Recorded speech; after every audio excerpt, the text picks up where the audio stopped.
Here's some business advice that's blindingly obvious once you know it. The best type of proposal is no proposal. And that is because the purpose of a proposal is to answer 4 questions. And if you can answer those questions without a proposal, you don't need a proposal. You could just have a video or a long form landing page or even an elegantly crafted letter, and you won't need to pull together a proposal at all. However, if you are pulling together a proposal and you want to answer these 4 questions, here's a framework. All right, the first question is, what will I get? It's the first question that your customers or clients want to know the answer to. What will I get? Which is why most proposals begin with objectives. Here's a little way to shortcut this process. Write down outcomes, things, and feelings. Outcomes, things, feelings. Write down 3 dot points for each of those, because people want outcomes. They want to know how you're going to deliver things, and they want feelings. They want to be taken from an A state of sadness to a happy state of joy and jubilation. Outcomes, things, and feelings.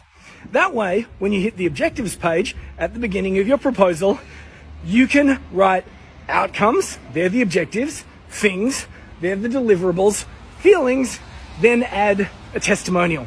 Section 1 done. The next question that people ask is, will it work for me? Is it right for me? And they're looking for use case certainty. If people are looking for use case certainty, here's what you can do. You can write a situation analysis. That is a breakdown of their industry, where they're at, and it demonstrates that you have an understanding of their problem. Or here's what I like to do. I have a page where I say, we help target audience avoid these mistakes. And then we have a list of things that say, don't do this instead. Don't do this instead. Don't do this instead. And then we finish it up with a case study. Not a testimonial, a case study, which shows how someone was making those mistakes and then didn't make those mistakes, followed our process, and then got an outcome. That is section number 2. Will it work for me? What's the third question? How long will this thing take?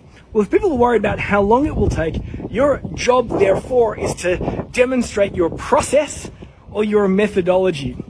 A fancy way of saying this for a proposal is events and milestones.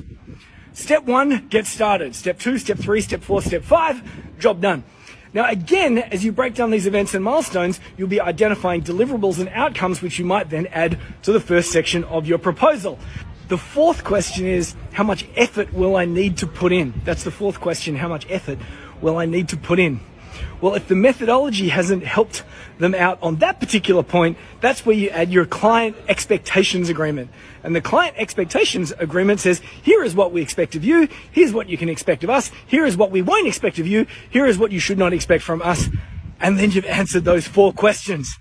If you want to take it one step further, obviously have your price, your budget, but call it an investment, the investment, because that's the 5th question, not one of the top 4, it's the 5th, but it's, will I get ROI? Will I get a return on investment? And if you want a 6th one, have a page with all the frequently asked questions and go back to the beginning. What will I get? Who is this right for? How long will it take? How much effort will I need to put in? And then repeat.